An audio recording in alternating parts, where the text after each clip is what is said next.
Hemptress Hour. We have a great show. Our featured guest is musician and stand-up comedian DC Malone, and we also have a call-in from Tim Ryder with Cannabis Clubs United with the Community. Stay tuned.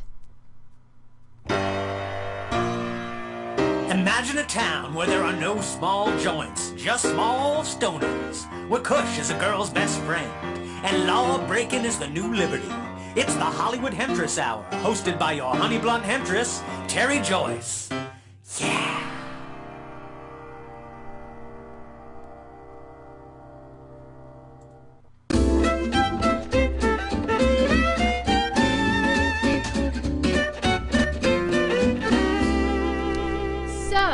Last night I had dinner with friends, and a friend of mine rolled a joint, and as he was rolling it, he was letting me know that his grower said that a few of his cancer patients prefer smoking it over taking Oxycontin or Demerol or any of these types of heavy drugs.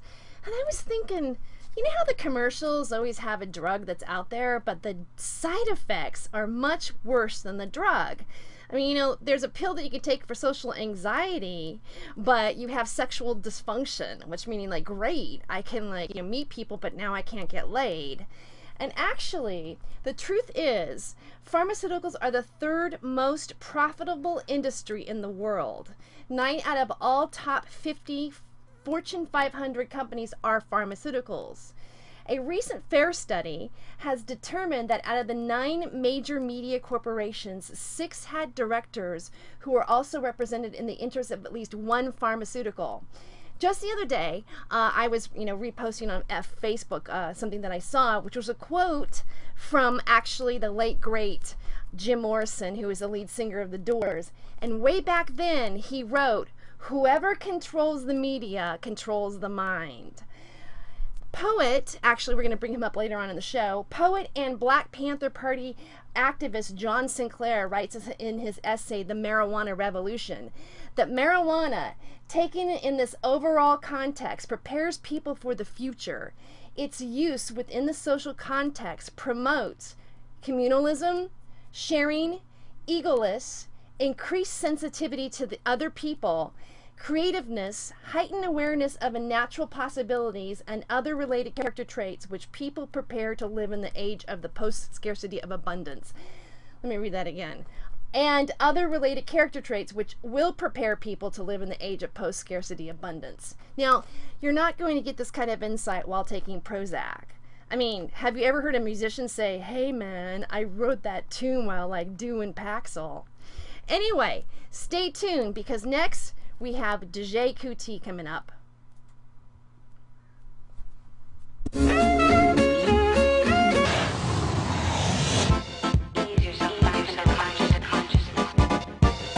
Anybody falling? Anybody feel they're falling?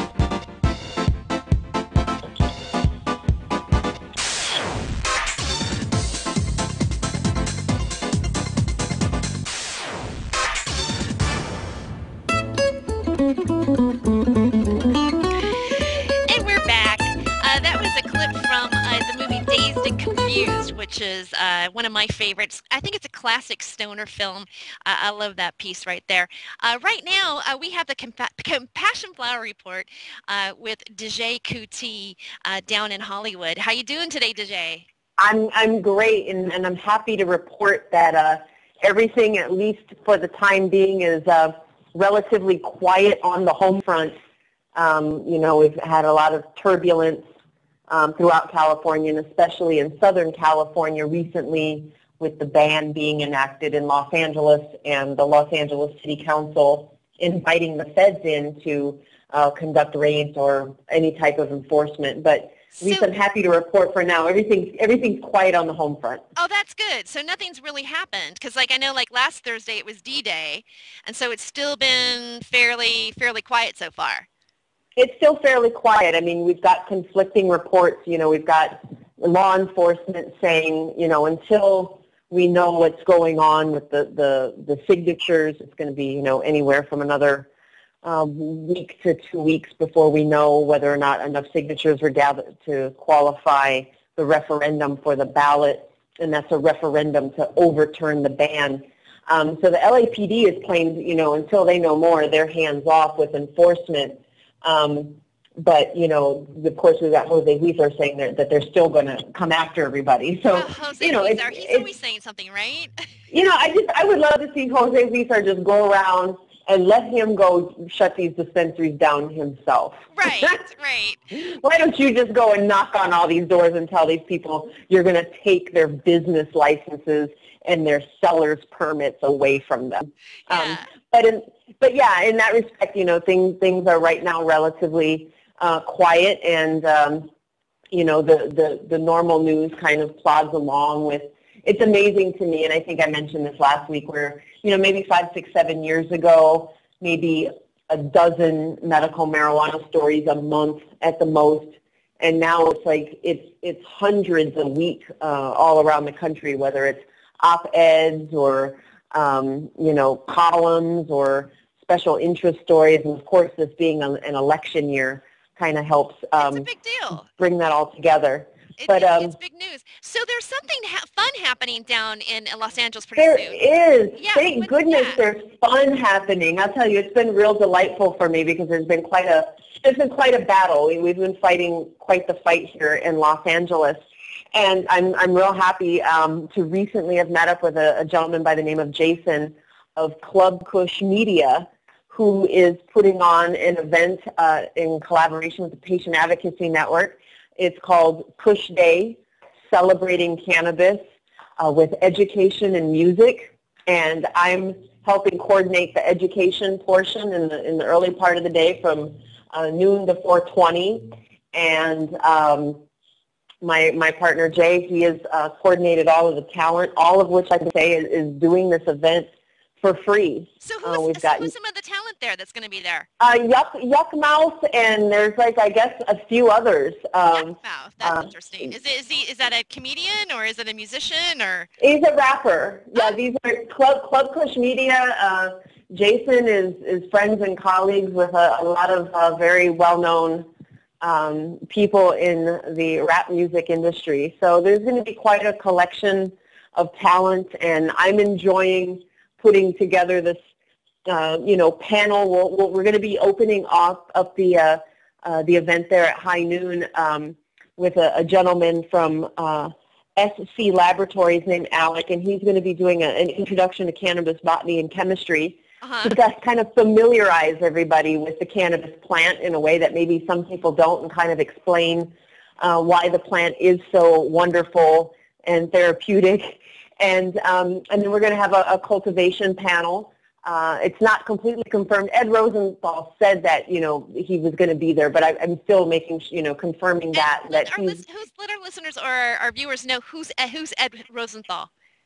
Well, I mean, if you Google him, you'll see that he's written dozens of books on cannabis cultivation. He's got to be one of the most famous figureheads when it comes to cannabis cultivation, and also his very historic court case in San Francisco when he was raided by the feds for cultivating.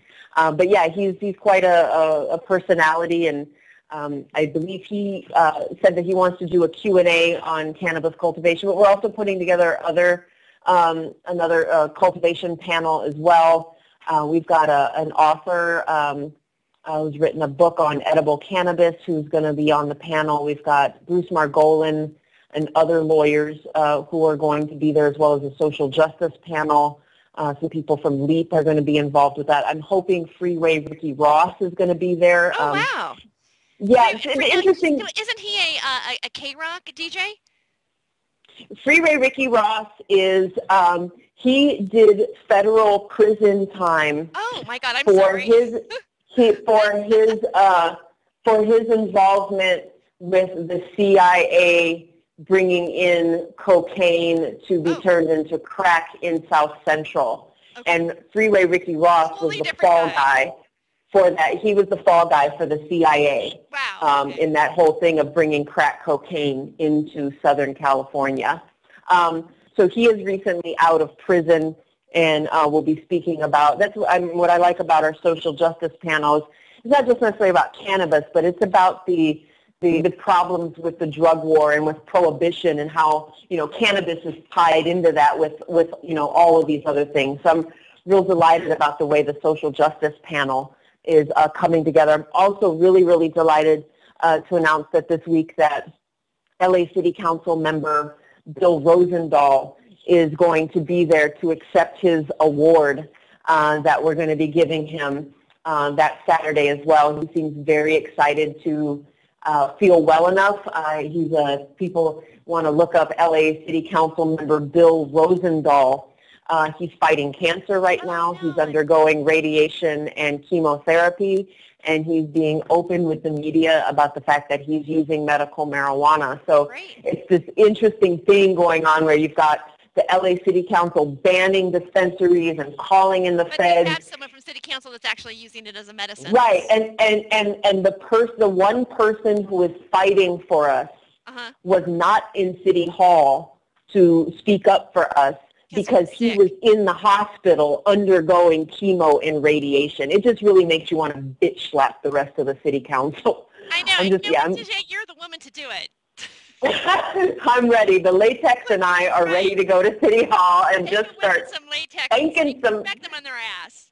Yeah, I'm telling you, yeah. So I'm real delighted that Bill is going to come join us. And as you know, Terry, you saw how passionate Bill is because he came and spoke at Richard Kern's memorial. So it's just, it's going to be a real joy to have him there. We're going to give out, some awards to other people as well. And then I'm also real happy, thanks to you, Terry, that Jay London will be he will be hosting our stand-up comedy panel.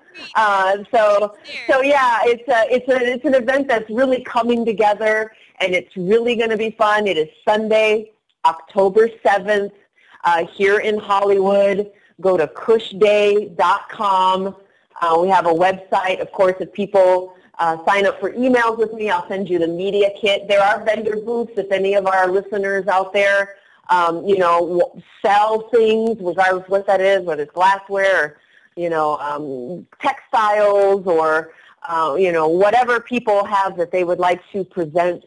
We've got vendor booths for a real reasonable rate, and it just should really be a very fun event. We're going to have good food, good music, really good people.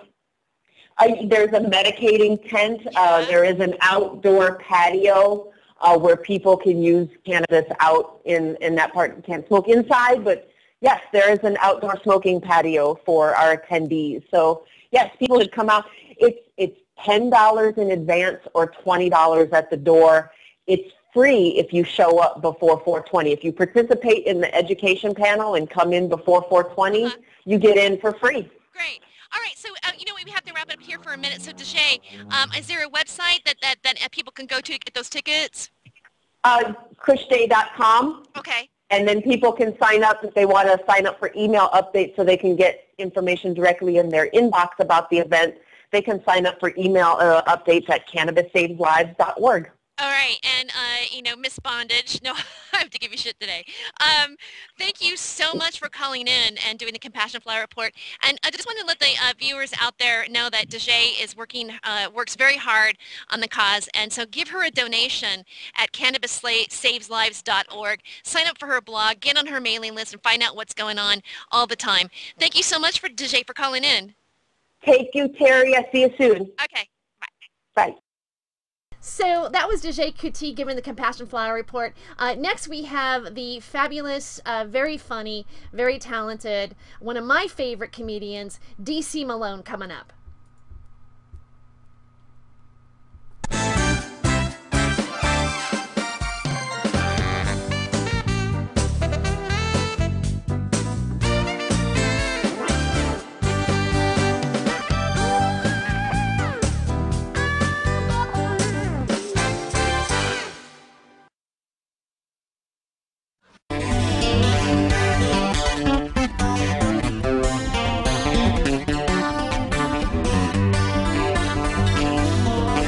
Shit, I'm good. Where'd that come from? I just got this last Christmas. My wife told me she was pregnant and the house was full of joy. We're gonna go have an ultrasound, find whether girl or boy. My whole world's rosy, that's until I find My wife, she's been sleeping around. That sucker isn't mine. That bitch, that bitch, that bitch, that bitch, that bitch, that awful bitch. That bitch, that slut, that whore, that bitch, that awful bitch. That bitch, that bitch. What do you think? Too bitter? God bless you, me love. Here's to the woman in the little red shoes. She doesn't have a cherry and she's got the blues. She may not have a cherry, but that's no sin, because she still got the box that the cherry came in.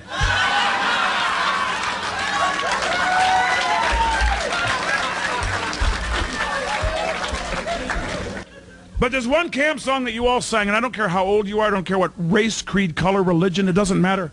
It's the greatest camp song ever written, and no, it's not 99 bottles of beer, that's number 2. The greatest, fuck yeah. And I'm not sure if you're supposed to say fuck yeah and kumbaya in the same sentence. But it's Tourette's night, so it's okay.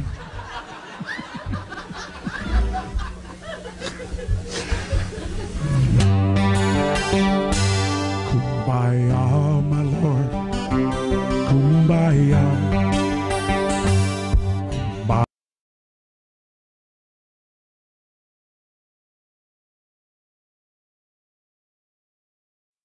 Kumbaya. Don't hold back, you'll blow up. Kumbaya. Everybody! Sing it, children! Oh my God, my nipples are hard. We're singing Kumbaya, we're a family. But I defy anybody here to tell me what the hell Kumbaya means. You didn't know, you were a kid. Could have been terrorist dogma for all you know. But I did the research. I found out that Kumbaya is a Native American word, means in my butt. Turns it around for everybody, doesn't it? Ruins it for some of you. Jazzes it up for others. Someone's sleeping, my Lord.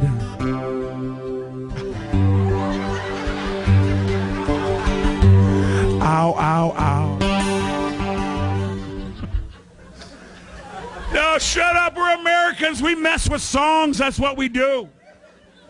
Everybody in this room has done this, and if you say you haven't, you're a liar. Everybody in this room, okay, let's just say Friday, after work or school or whatever you do. You're in the car, you're looking forward to the weekend, you're in a great mood, hanging out with your friends, cocktails, sex if you're lucky. And you got the radio on, it's kind of halfway on, but your favorite song, and I don't care what station you listen to, what kind of music you like, your favorite song comes on. And you turn it up to 10, and what do? You goddamn right you sing, but you have no clue what the words are. Oh yeah, it sounds like this.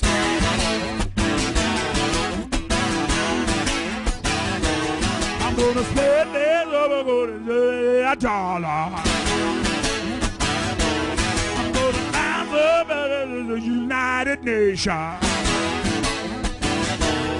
Well, I went to the doctor and he said, I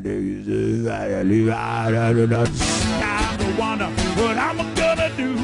Ain't no cure for the summertime blues.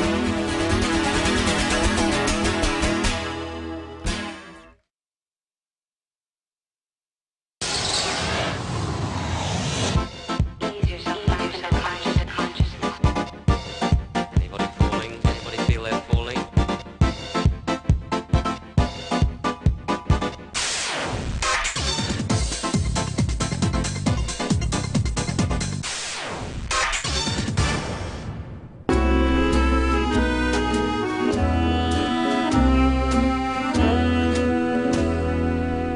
We have DC Malone with us. He has been on Showtime. He's also been on Bob and Tom, and Dr. Demento. And Very so proud of that. I know Dr. Demento goes like way back. Oh yeah, I was since the '60s. Yeah, yeah. And yeah, I did a couple of songs on there, and it's that is like the biggest thrill. You know, some comics say Johnny Carson. No, no, Dr. Demento. I'm sorry, I was on the Dr. Demento show. So yeah, and that's really good. They send you their you know their set list, you know, with your name on it and where they played you in rotation, and we were just underneath Weird Al. Wow. Yeah. Just right underneath. That's Yeah, that's exciting. What year would you say that this was probably? Oh, this about 6 years ago. Yeah. Oh wow. Yeah. 6-7 years ago. So you were a duo. Malone and before. New Cheese. Yeah, Yes. for 24 years.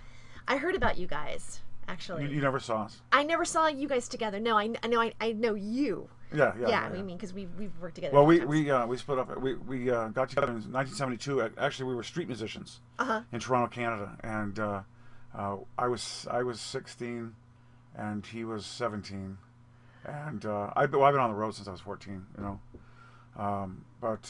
and we just met each other on the street, Yonge Street in Toronto, and we started playing. And it was immediate. I mean, we shared a brain from the very beginning. And we were just able to read each other so well. It's just amazing. It's really amazing. And we didn't start doing comedy professionally until 1978. And then from 78 on, and then he retired in 2001.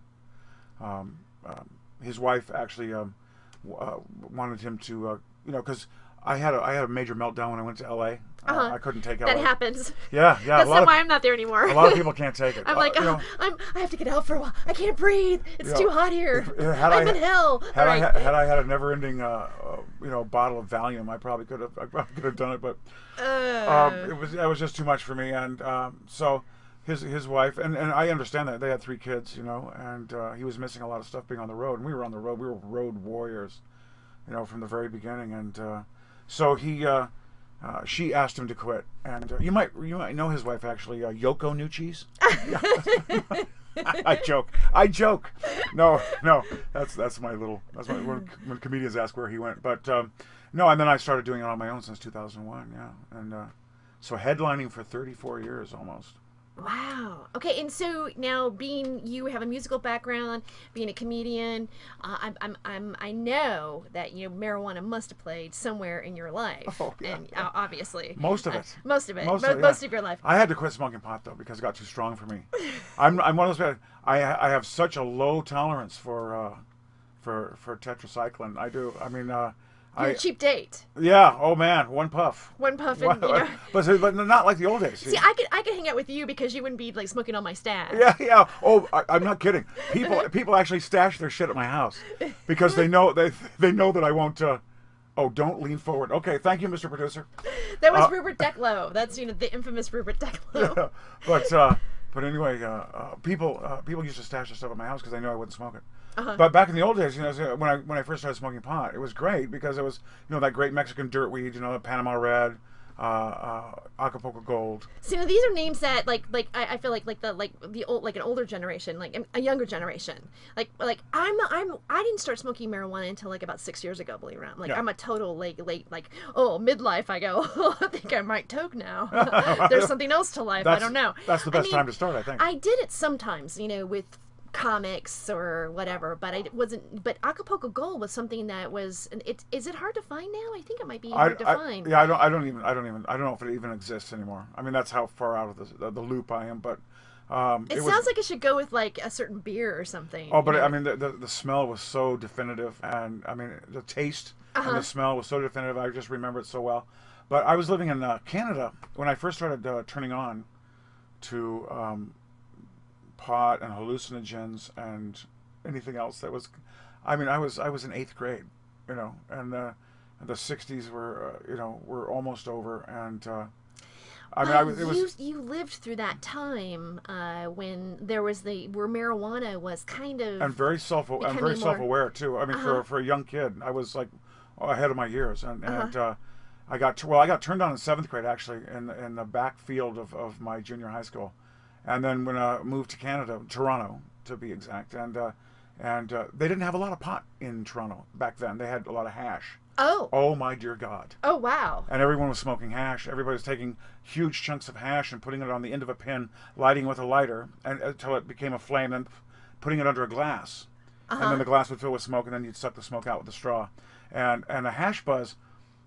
Maybe that's because I started smoking hash before I actually smoked a lot of pot. I was used to the hash buzz, which is more of a body buzz than pot. When it goes into the head area. Oh yeah, and I can't. Nowadays. The body part scares me more sometimes. The head part, I like to examine. No, I'm just the opposite. I have to be in control. Somewhat in control.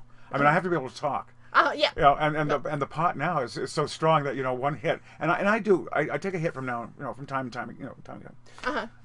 And the pot now though, it's just it's so, I mean, one hit and I just go, B, B, B, B, B, B, B, B, B. Time to go to my room. No more communication.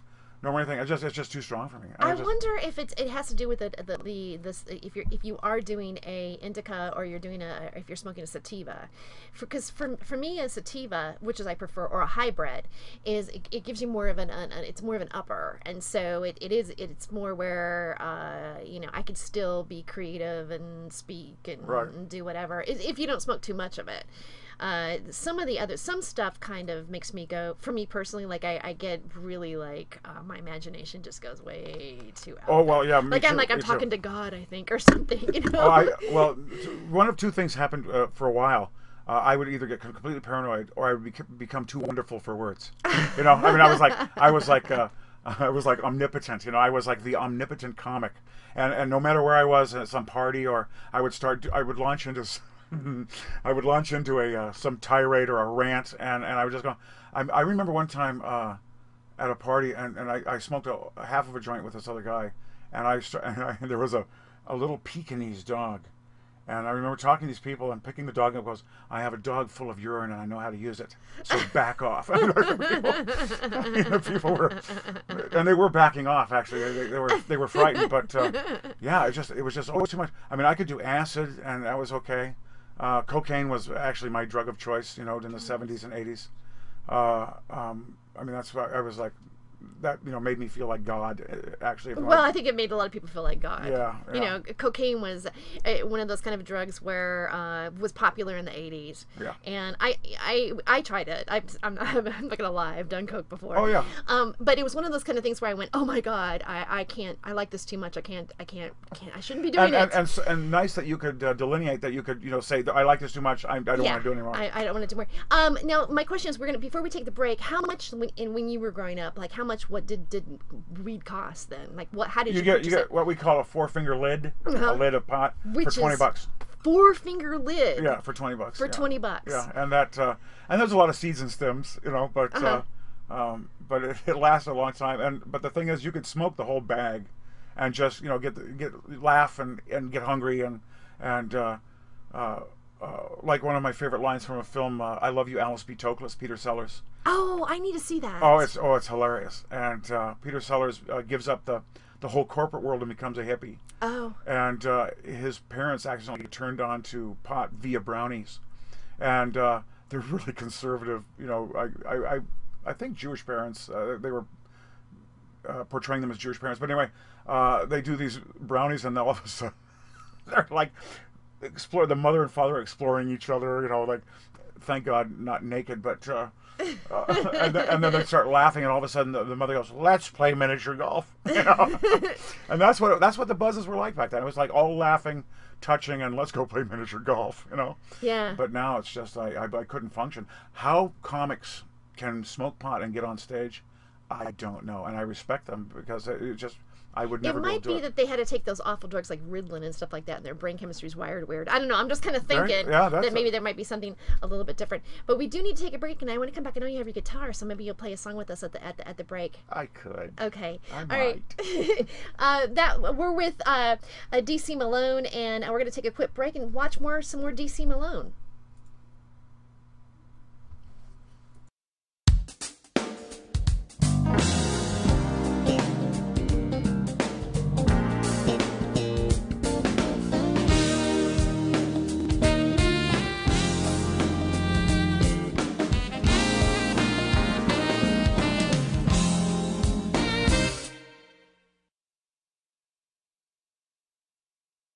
Because the first time you hear your lover fart, it's a very important part of your relationship.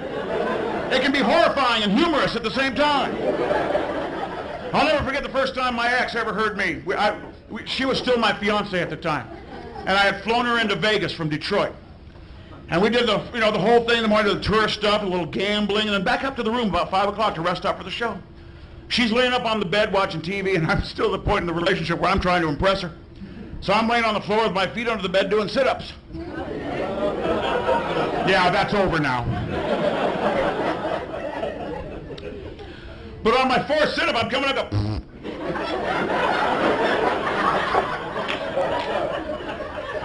Maybe she didn't hear it. But then all of a sudden this little face comes over the side of the bed. What the fuck was that?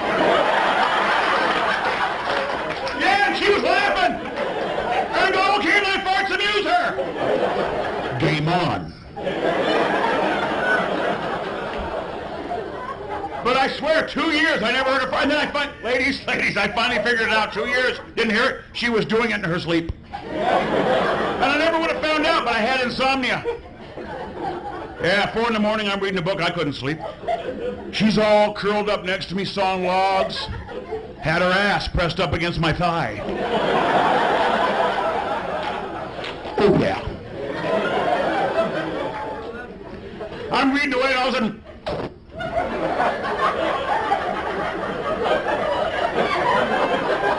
Oh, hell no! Blankets were floating. And I couldn't believe it. I got excited. I was too excited. I woke her up rough. Honey, wake up! She thought the house was on fire. What is it? You farted! Ladies, what did she do? She looked at me, yeah, you're a liar! I said, that is bull. I went to Radio Shack that morning, got myself a handheld tape recorder. And I waited 6 days. Lost a lot of sleep. But I finally got one on tape. And they were just like little angels coming out of her butt. They were adorable. And so I get that on tape, I wake her up a little more gently this time. Honey, honey. I push that button. She looks at me and she goes, that's you. Are you high? You've heard me.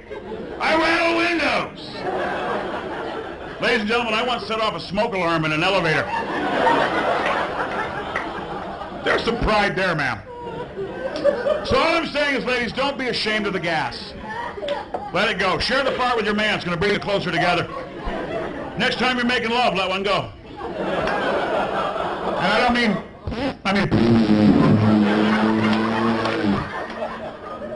Oh yeah, it'll take him by surprise at first. But give it about 15 seconds, he's going to start giggling.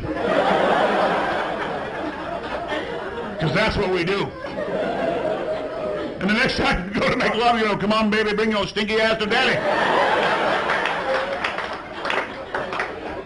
So I'm divorced now.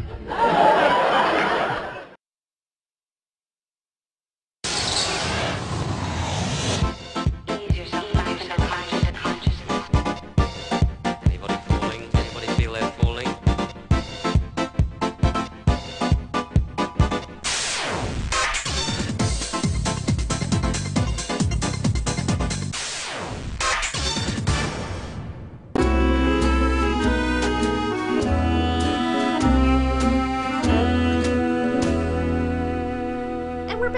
We're back here again with our stand-up comedian DC Malone and musician. I mean, you're just as much as accomplished musician. Well, yeah, I have a band here, hereabouts, DC Malone and the Jones, which people can check out on Facebook. Also, there's some, I think there's videos on YouTube, DC Malone and the Jones. Old, you know, we do cover stuff, but it's very eclectic, very mixed bag, a little bit of everything, you know, so. Well, I know, and I've actually opened for you and your band before. I had a great time, and your band was great. And everyone loved you. Oh, that's good. Yeah. I'm happy. I'm happy. Anytime, you know. But you brought your guitar, and so would you be willing to play a song for us today? Well, I can mess around a little bit. Okay. I've been working on a song about pot, about how. Oh, I always thought there was a thing here, about how it. Sorry, didn't mean to hit the microphone. But I didn't get to the pot song. But there was a great song by Reverend Gary Davis called "Cocaine," not the Eric Clapton version, ladies and gentlemen, but Reverend Gary Davis, written back in the late '30s, early '40s, back before he was a reverend. And Reverend Gary Davis, I saw him at the Mariposa Folk Festival, 1972. And he came on, he was so drunk. he would try to start a song and he would stop and the band would stop and then he would try to start again 3-4 times and finally he stops, looks at the audience, he says, "Ladies and gentlemen, don't ever drink tomato wine, 'cause you'll be drunker the second day than you was the first." And everybody just gave him a standing ovation. He managed to get into it.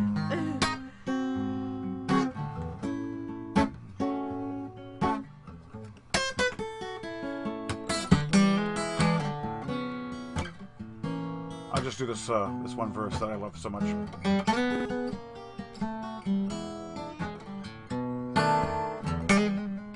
Cocaine is for horses, not for men. The doctor said it'd kill me, but he never did say when. Cocaine, cocaine, running all around my brain.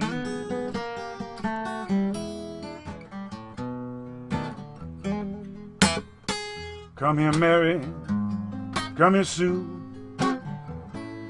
I got a little cocaine here for you and a big pile left over for me.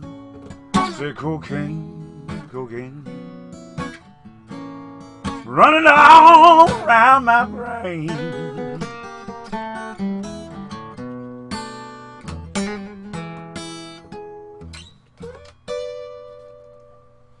Play, oh, good idea. The producer reminded me of a song. Play a little Reefer Man. Yeah. Remember Declo's on. He's on point today. He's amazing. Have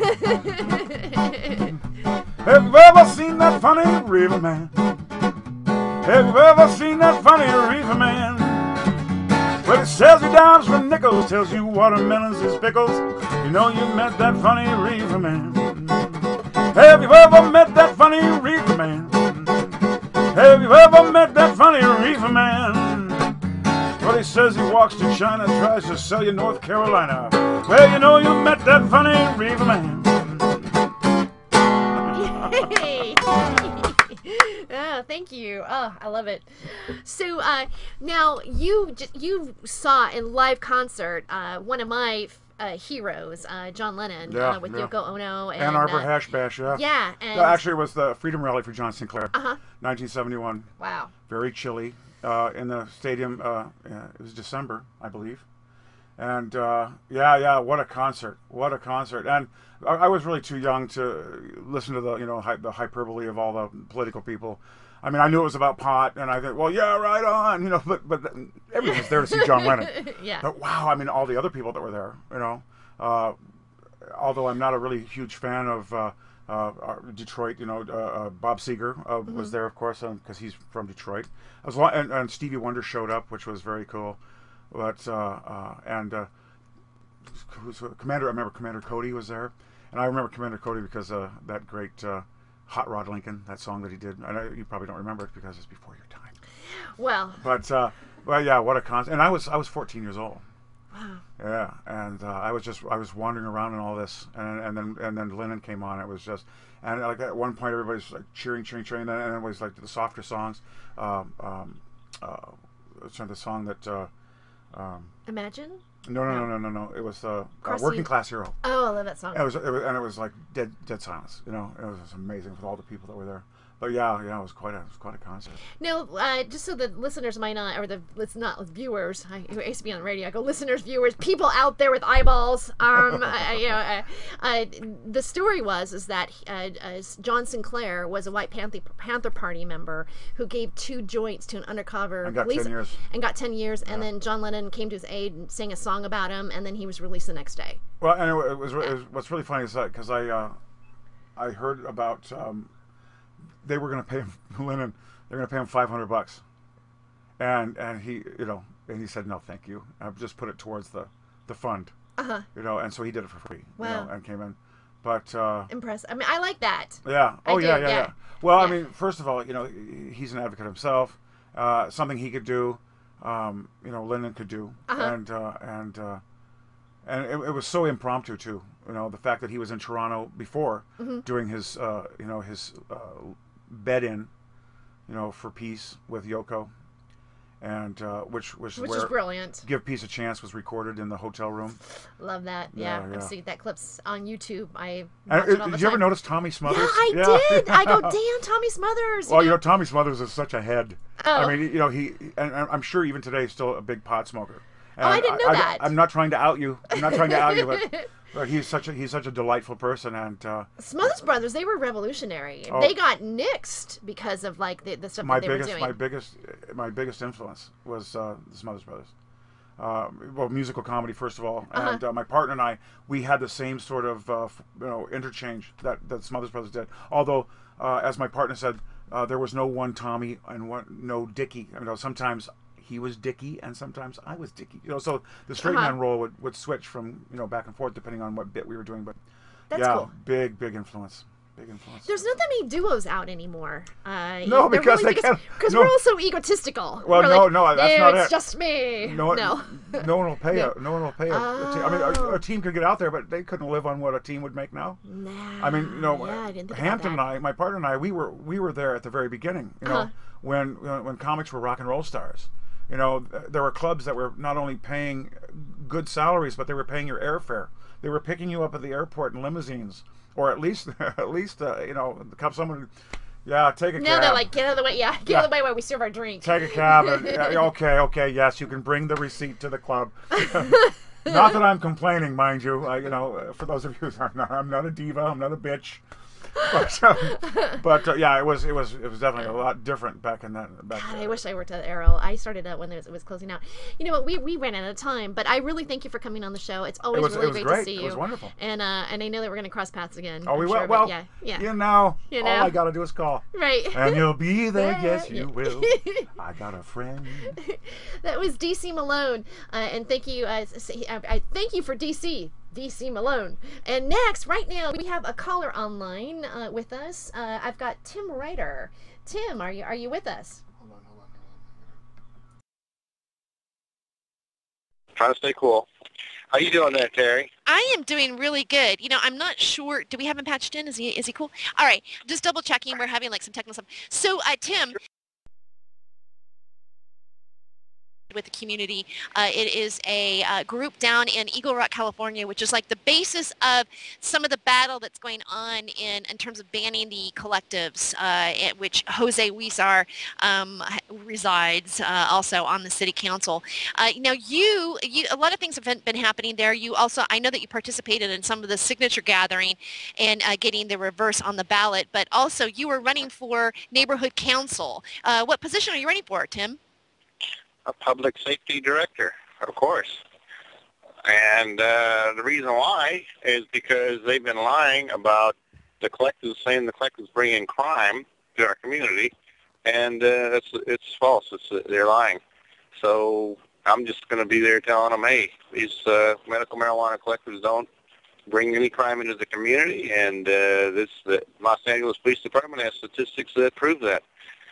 So it's just one of the positions on the neighborhood council. There's about 15 open positions over here in Eagle Rock, and so we're going to try and put together a green slate. I think it's really great that there's more people who are pro-marijuana now running for office. I know that there's another guy named Nelson. What's his last name? Nelson something the second. What's his name? Nelson Grand. Nelson Grand. And he is Grand, yeah. pro marijuana, also as well. And he's running for president. So am I getting the feeling like the two of you are kind of teaming up with this green slate? Yeah, absolutely.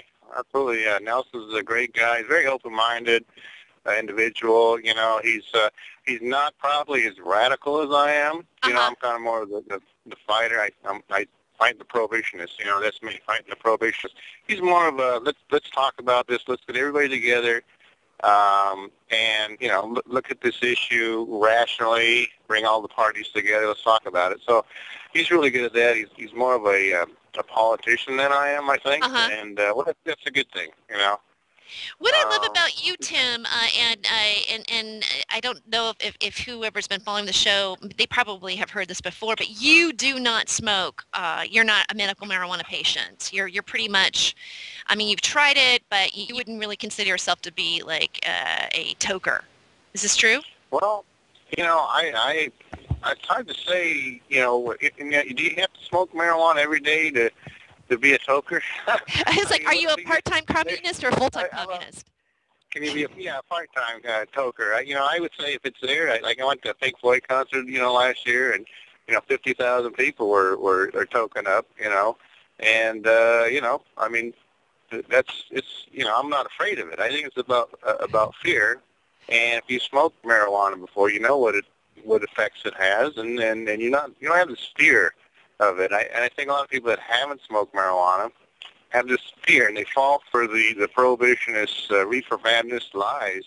Oh my God, it'll make you, kill your family, that sort of thing. So that's I think it's great stuff, to tell you the truth. It's one of God's gifts to mankind. Yeah. The medical value, is just an amazing thing. Definitely, it certainly is. And there's one last question that I wanted to ask you. Now, when is the election happening? And there's a little bit of controversy going on about the stakeholders being able to vote for this for you guys. Well, the election's on October 13th here in Eagle Rock for the Eagle Rock Neighborhood Council. Today's the last day to send if you want to be like a candidate. Today's the deadline for that. But there's some disagreement over what a stakeholder is, or if a medical marijuana patient is considered a stakeholder. Mm-hmm. And basically, you just have to be a member of an organization in the community to affirm a factual basis to be a stakeholder. I mean, you got a stake in the community. So, but the prohibitionists, a guy named Michael Larson, and a few of the other prohibition crusaders are trying to say that the medical marijuana patients are not stakeholders because the medical marijuana collectives are not legal. Okay. So that's what they're trying to say. I don't think they're going to win on the argument because I don't think there's been a clear determination yet whether the collectives are legal or illegal. You know what I'm saying? So right. It's kind of a gray area right now. I think we're going to be able, if we do, I mean, if they're stakeholders, they're going to back the green slate.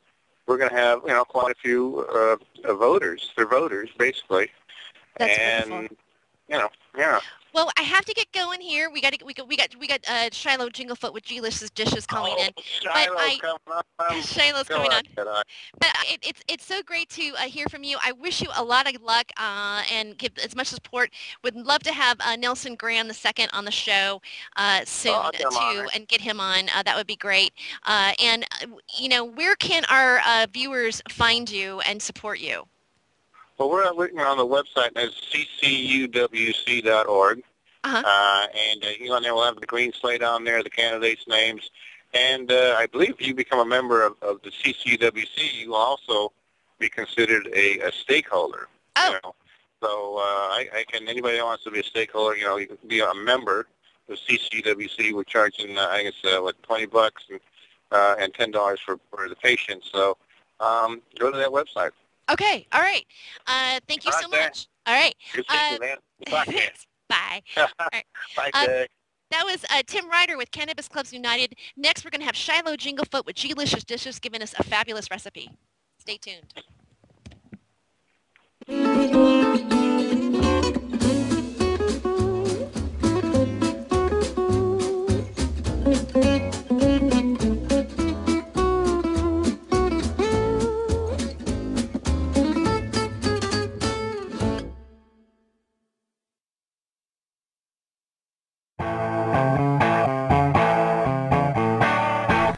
In a kosher home. No ham, no pork, no bacon, which was all well and good until I turned 17 and I ate bacon for the first time, at which point I was incensed at these people for keeping it from me. I took 2 pieces of that bacon, I ran home, I threw my dad against the wall, I waved that bacon in front of his face and I screamed at him at the top of my lungs, "Have you tasted this stuff?" Now, I'll eat bacon anytime, anywhere, on anything I like. I'll go to Baskin Robbins at 10 in the morning, order the banana split, take out my baggie of crispy bacon and sprinkle it right on top. I know it's got to do with God and the religious laws and all that stuff, but I gotta tell you, for myself, quite frankly, I don't know if I want to be loved by a God that won't let me eat bacon. Okay, Merlin, it's yours. Oh, and I challenge any comic watching this to contact me and see if they dare engage in pit bull comedy.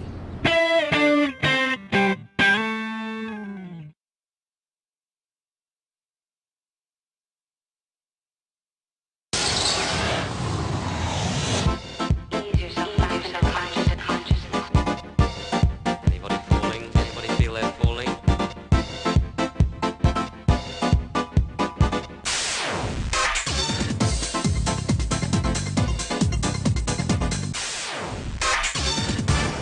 Hi, this is Terry Joyce, and I'm actually trying to call Shiloh Jinglefoot. Let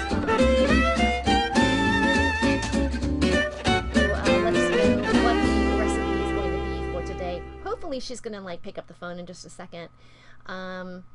So I don't know what's happening. Maybe she's smoking a joint right now. She could be in the bathroom. Like, she could be in the bathroom going, oh my God, you know, I hear the phone ringing, you know, oh wait, it's, you know, oh, it's her machine again. Did you hear that? It's her machine again. All right, we're going to give it one more shot here. What could be happening? You know, she does have a really great recipe, though. It is you know, it's some green fried tomato. You know what? I should have looked better, but it has something to do with fried tomatoes and cannabis. It's probably really tasty, and you can find that at gonjalicious.com. We're going to keep calling her again to see if she happens, or maybe I'll just end up like singing a song, or, you know, if I had a joint, I'd probably light it up right now, but Rupert Deckley would probably kill me for smoking weed in the studio. That's going to happen, though, when I get down to Pasadena, because I'm going to be opening up the Pasadena Cafe down at the Cannabis Cafe in Pasadena. That would be Liz McDuffie's place. She teaches horticulture classes down there as well. Damn, what is going on with Shiloh Jinglefoot? And you know what? Hey! Oh, there she is, Shiloh. Well, I have no idea what is happening here in terms of Shiloh. I guess we can like talk here for a minute. I could talk to you about how I feel about marijuana. Obviously, you know I'm pro.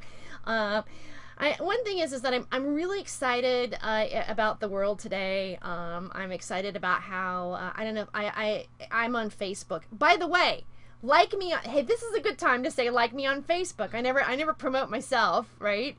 Like Hollywood Hemptress Hour on Facebook. We are on Twitter with Hollywood Hemptress, and I, Terry Joyce, am on Twitter as well.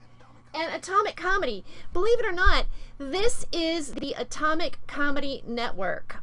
We have launched ourselves, and we're going to be featuring not only my show, Hollywood Hemptress Hour, but we're also going to have Satva Comedy. I believe, is that right? That's right. God, I got that right. Damn, I'm good. And that is starring Ron Osborne, who was here on the show a couple of weeks ago when we were talking about mushrooms and hallucinogens and how they might have effect on our, consciousness. And we also have the Alien Warrior Comedian, who also was a guest here recently. He's going to be launching his show as well, giving advice to all of us earthlings out here who may want to have some information. And, we're going to have a fourth spot open up for a new comedian, so who knows what's going to happen. But please like Atomic Comedy on Facebook as well. And also like Rupert Declo. He is also on Facebook, and just let me know about Rupert Declo, just so you know how it's spelled. It's Rupert. Is it Rupert, or is it? Yeah, that's right. Rupert talks back here. I know how to spell. Rupert Declo, and that's D-E-C-L-O, Declo, Rupert Declo. I love that name. That's the kind of name that you would want to go, marry Mr. and Mrs. Rupert Declo. Rupert Declo for two. I mean, it's definitely one of those names that you're not ever going to forget. And you know what, Shiloh, do you think maybe just for the hell of it, just see if she answers? You know, who cares? 2 minutes left for the show. We might get her. But make sure you check her out at gonjalicious.com and buy her book, her ebook. She has a really wonderful, like one of the best ganja cookbooks that are out there. She has something like called Midnight Oil, which you can make in your crock pot. How many people know how to make, marijuana oil in their crock pot? she has it down to a science. She also makes a drink called Jungle Juice. You can make an alcoholic beverage out of cannabis. So no, that's not her. She's not here. I feel like she's here, but she's not here. We can just pretend like she was here for the show. But we'll have to catch up with her next week. I talked to her yesterday, so I probably should have like texted her or something. You know how us stoners are. You know, if we don't remind ourselves over and over again, we might like forget. Except for me, because I'm a paranoid, hypersensitive stoner. Anyway, so thank you so much for tuning into Hollywood Hemptress Hour. I hope you enjoyed the show. I want to give another shout out for DC Malone for coming in and playing some music and talking about his history of his decadent weed smoking. I want to thank Rupert Declo for being a great producer, and Dege Coutee for the Compassion Flower Report. And you know, if you live in Eagle Rock or you have a stakeholder, some sort of claim in Eagle Rock, get your ass down there and vote, and get these politicians and these people who have a voice for us in office so that we can have some representation. Thank you so much for watching. I'm Terry Joyce.